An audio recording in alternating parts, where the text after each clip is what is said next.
Jagrative. True yoga is what we call the living philosophy. Yoga is a living philosophy.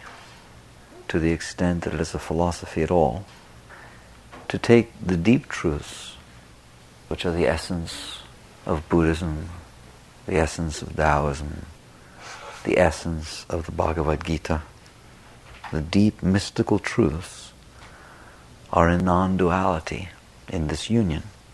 And it is true that God is one. And there is not separation. And there is only oneness. And the illusion of separation is created within the mind. And you can watch your mind do that day and night. It just does it. It does it by thinking about things, by projecting into the future, by clinging to the past, by judging. It moves out of reality, out of the now. The now is the sole reality. Every atom in existence exists only in the now. Atoms have no memory.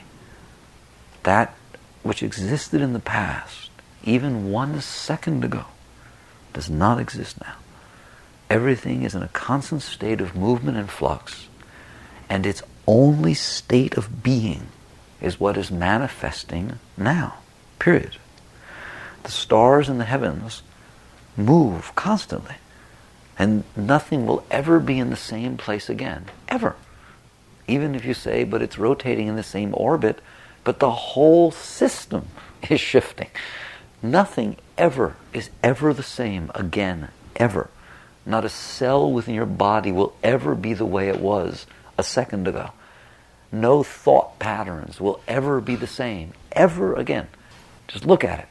Nothing is ever again the way it was.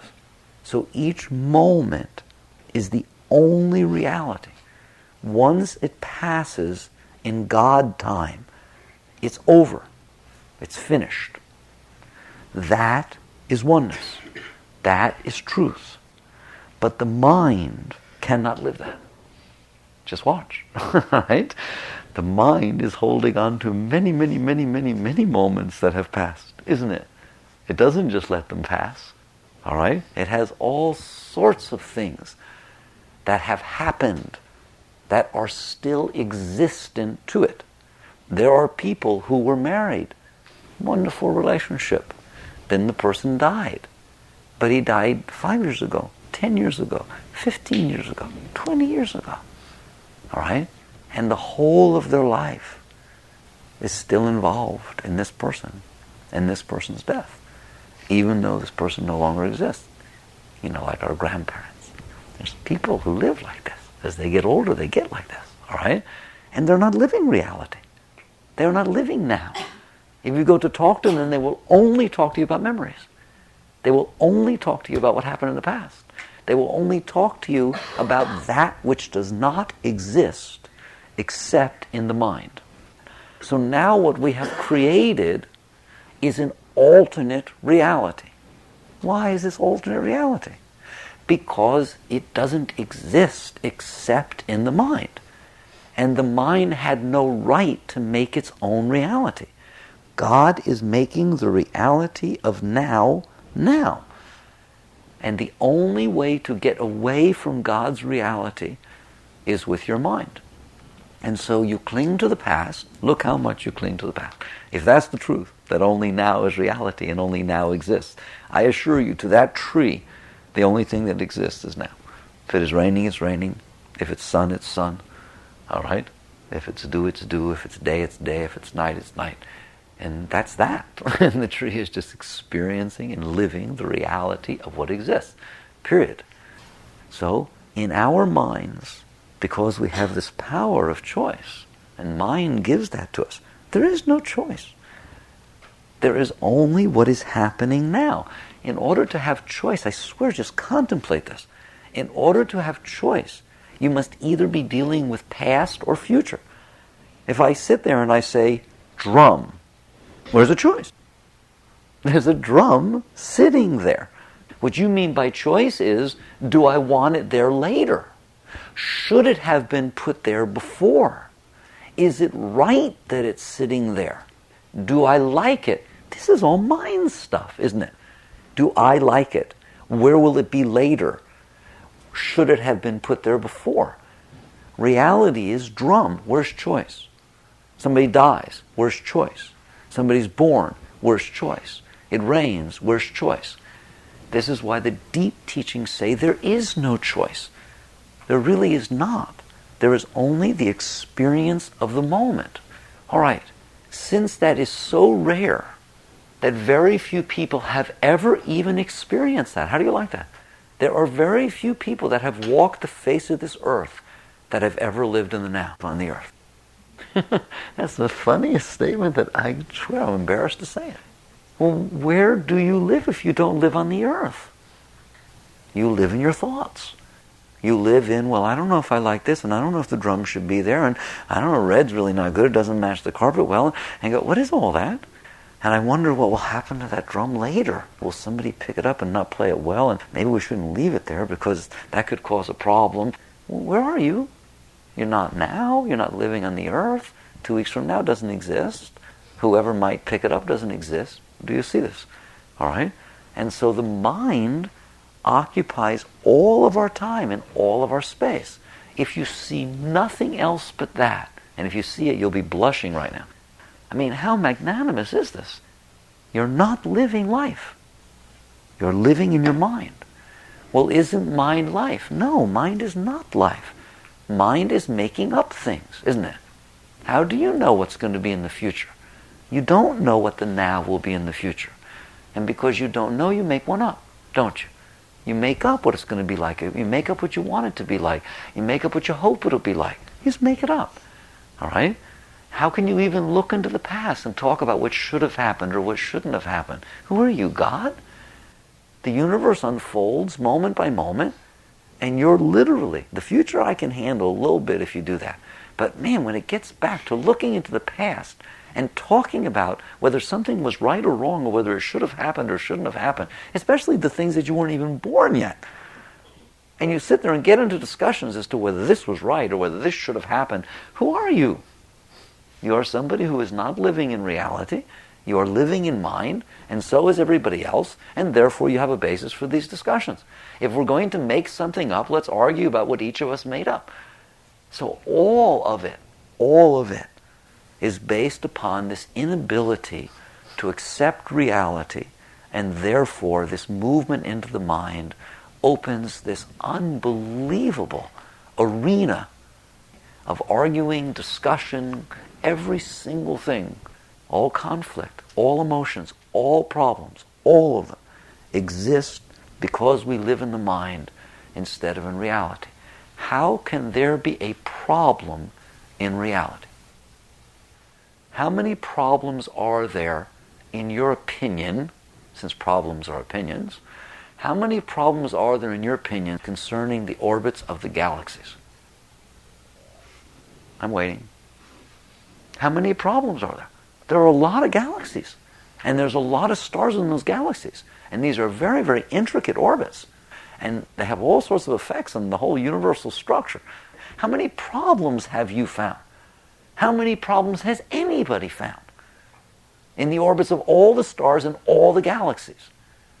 And well, obviously the answer is none. Nobody thought they had the right to. It never crossed anybody's mind that that was in the realm of what they were supposed to be doing, finding problems with the galactic orbits. Then why is it that it crosses your mind that the unfoldment of life on this planet is something you get to find problems with? Because you could find just as many problems with the orbits of the galaxies. All you have to do is move out of reality and into concept of how it should be and what you think is going on, and then when you look out there, I guarantee you everything will look wrong. You just decide that this is what's going on, and then you'll start to notice, well, this isn't adhering. Oh, this doesn't look like it's going to. Well, what if this changes? Because you created a frame of reference from which to judge the entire kit and caboodle. That is what you have done on this earth. You have come down here to a life that has always existed and is a continuous unfolding of events exactly the same as the orbits of all the galaxies and all the stars. Why is it any different? All the galaxies are God's doing. All the orbits of the stars are creation's doing. All the formation of the stars and planets are God's doing. But what is happening on the planet close to me, that's not God's doing. That's within the realm of my decision process of right and wrong and good and bad and choice, and it can be a problem. Would you like to explain how that happened? That all of a sudden that which was in God's hands stopped the minute it got close to you. All right? You're even willing to let the fish in a lake in Afghanistan not be a problem. The salmon didn't come back this year. Oh. That's all. Oh. All right? Such and such happened. But, if it's close, just get a little bit close. A little bit close. Then it is defined as something that it was in the realm of your doing, your control, therefore it becomes a problem or not a problem. The wise person sees this, and this is the work of mind. Is it possible, once you see this, because it's like very lofty to look at, all right? Is it possible to actually live on this planet in truth? Is it possible? What would it be like to actually live a life of Dharma? What is Dharma? It is not something you think about. What has been discussed here is Dharma. Dharma is being in the now and letting the reality of life unfold as it would if you were not here. It's irrelevant that you're here. Dharma is a no-mind state because there is no need for doing this with your mind. And if you do this, you will create hell for yourself. So how would you live? What would it be like? For one thing, it takes tremendous fearlessness. You are taking on a risk, which is really no risk. Look at the risk you're taking that the planets are really in the right orbit. I mean, it could be they're really wrong and they end up going into the sun soon, tomorrow, right? Or some meat. Look at the risk you're taking. All these heavenly bodies floating around there, one could hit the earth, couldn't it? You are taking such risk. Look at the risk you're taking that all the electrons, there's a lot of them, will keep orbiting around those darn neutrons exactly like they've been doing for a while. Look at the risk you're taking that the cells within your body will reproduce themselves. How many risks are you taking? Look at the risk you take when you shove food in your mouth, that somehow it will find its way through the whole system and feed your cells. What if it stopped doing? You went to the doctor, he looked, oh, by the way, when you eat your food, it just kind of falls right through. It's an interesting process that's happening. It doesn't make it to the cells. You better go home and take care of that. What would you do? You would die. That's what you would do, all right? How many risks do you take? I really like this. If you started thinking about it, then it would be a problem. Do you see that? There would be a problem. Just think about the fact that all those meteors could hit. There are people that march up and down the street with little signs, the earth is coming to an end, the meteors are coming. They just decided to think about it. And there probably could be people that walk around saying that certain galaxies are not in the right orbit and we better do something about it. All right? They decided to think about it. And there may well be people that have decided that the entire atomic structure is coming to an end because electrons are changing their particle charge and are writing up what's going to happen because they decided to think about it. Anything you decided to think about, I guarantee you becomes a problem. Because that is the nature of the mind. The only reason it even bothered to think about it is because it's afraid. And that's why it moved it out of reality into the realm of mind and now put that formula together. You're afraid and you started to thinking about it. How you doing? Well, me, I'm neurotic. Do you understand that? That's what happens. I'm afraid, therefore I don't want to live in the moment. I'm afraid of the moment. I'm completely out of control. I don't know what to do about it. Therefore, since I'm afraid, the only place I can go that's not the moment is my mind. Where are you going to go if you're not going to be in the moment? You can't go to New York, that's in the moment too. You can't go to the jungle, that's the moment too. Things can happen there too, spiders and all kinds of things. So where are you going to go if you're afraid of the moment? God, I really want to stop for a moment. Have you ever looked at that? There is only one place made available to you in God's creation that you can go if you don't want to be with God.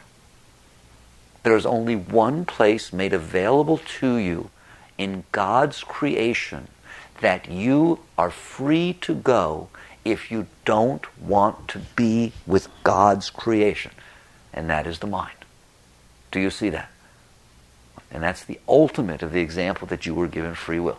You literally get to make an alternate reality to the one that God made. Isn't that cute? It's far out. All right? All these people are in the room. I'm not comfortable, so what do? They shouldn't all be in the room. This is crazy. It was much nicer when there were many less people. I had the kind of a thing. I leave. I leave. And I go into the world of illusion, delusion, and error called mind. And I build a reality. Possibly we could do something to limit what would happen. We could maybe lock the doors if people don't come on time, because most people don't come on time. And that would limit how many came. All right? This would be a good idea. All right? Where are you? I'm out of reality. People talk about being out of your mind. No. You're out of reality and into your mind. Now, if I paint that picture for you, how much time do you spend with God? And how much time do you spend in mind? No comparison, is there? You don't spend 0.000000001% of time with God. Seriously. How often is that not going on in your head? How often are you in the moment with reality without doing any of that? Just boom. There's no separation. You're just there with reality. And the answer is never. Maybe at some peak experience, at one moment when you say, I do. All right. Oh, I was there. Maybe we're saying, God, this is scary. I don't know what's she going to be like afterwards. In other words, I can't handle the reality, so I go to the mind. If you understand nothing else, and you understand this, you are head and shoulders above almost everybody that walked this earth. And now the question is, what are you going to do about it? And the answer is, you can live your daily life in the Dharma, in the reality. You can. It seems inconceivable. You say, well, not in today's world. Yes. Today's world is just reality. Don't do that. Not with the way people are nowadays. That is your reality. That is what is out there. That is what is now. Everything else is your mind. All the judging is mind. All the beliefs are mind. All the hopes are mind. Please listen to each word. Are your hopes not mind? Are your hopes reality? By definition, they are not reality. Are your dreams reality? By definition, they are not reality. Are your judgments reality? By definition, you're judging reality. Who is judging reality? Not reality. Reality is not judging reality. It's just passing through time and space. All right. That is the cause of every problem you have. When the Buddha said that all of life is suffering, he was just making a statement of fact that he looked around and everyone's suffering. All life is suffering. And the cause of suffering is what we just talked about. There. That word desire, craving, call it what you want. The cause of suffering is that you have created this distinction between what is and what you did in your mind. And that's what creates desire and craving in the whole ballgame. How will you live here? First, understand that it's your only way out. If you want to live and have a full life and not be afraid and not have all these problems and issues and feel on your deathbed, I'm ready, I lived. I'm ready, I lived. This was great. This was a far out experience. I visited the earth, spun around the sun a few times. Let's get on with it. That was far out. What was going on the earth? Unfortunately, when you go back, if that's what happens, and someone says, wow, did you go down to earth? Uh-oh. You mean I'm still here? Yeah. Did you go down to earth? What's going on the earth? And you say, how do I know? I was too scared. I was too scared. I was busy trying to make it other than it was. I was busy trying to figure out how I thought it should be. I was busy trying to make it fit me with all of my mental thoughts and concepts. I never really had any experience of what it was. You know what it was? It was scary. All right? It was scary. It was scary down there. Why? Because it seemed like at any moment it could change. Well, of course it's changing. It never stays the same. Nothing stays the same for a second. So it is not that there's a problem that at any moment it could change. That's like going to the ocean and watching the waves come and deciding that they should stop at a particular state so you could see them properly. I had a terrible time watching the ocean. Why? Because it just seemed like it was just going to keep changing. And the waves seemed like they were just going to keep coming and going. Oh, it was awful. Why? Why was it awful? Because you had built a place within your mind made out of concept. I don't want it to change. I want the wave to stay this way.